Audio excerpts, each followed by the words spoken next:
C'est assez étonnant, Jésus nous dit « Si vous gardez mes commandements, vous demeurerez dans mon amour ». Quel est ce lien entre les commandements et l'amour?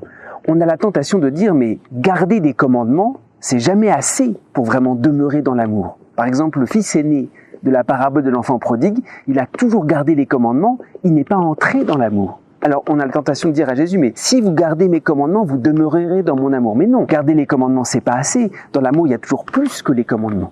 Alors, en réalité, de quels commandements s'agit-il? Jésus parle de ses commandements. Il faudrait regarder dans l'Évangile, là où Jésus a commandé, les paroles impératives que Jésus a données. Par exemple, la dernière parole, le dernier commandement, Jésus a dit à son disciple bien-aimé, « Voici ta mère ». Et c'est très étonnant, c'est un commandement. Jésus n'a pas proposé à Jean, il lui a dit, « Voici ta mère ». Comme lorsque l'ange avait vu Marie, « Voici que tu vas concevoir et enfanter un fils ». Alors, les commandements, c'est pas seulement des devoirs comme les 10 commandements, c'est beaucoup plus profond. Les commandements du Christ, ce sont des paroles impératives, prophétiques, pour nous sortir de nous-mêmes. Parce que si Dieu attendait qu'on soit prêt pour le recevoir, il ne viendrait jamais. Alors, il y a l'ange qui débarque, « Voici que tu vas concevoir ».